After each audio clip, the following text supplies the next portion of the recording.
In the latest pod news, Apple Podcasts can reject your podcast if your artwork contains a picture of Apple's earbuds, we discover today.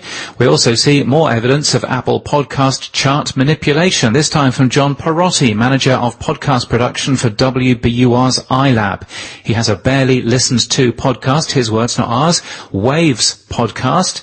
He decided to give it a try, spent $5, and guess what? His podcast was number 2.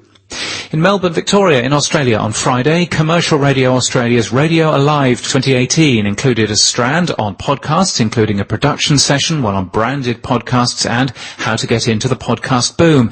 We'll link to stories about those. Also, South Africa's podcasting market.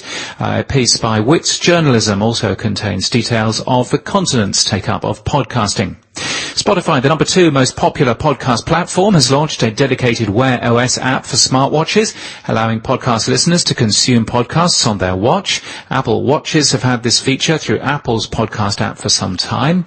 A new word for you, Chumcast, a podcast consisting of a couple of mates talking. We'll link to a set of tips on how to read a script on a podcast without making it sound like you're reading a script. And the finalists have been announced for the Parsec Awards, a celebration of speculative fiction podcasting.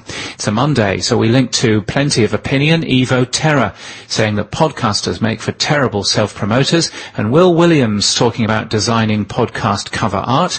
And we also link to some free tickets to RAIN Summit Europe, an influential gathering of podcast radio research and technology professionals. It's on Wednesday, the 7th of November, and you'll find free tickets today only at podnews.net.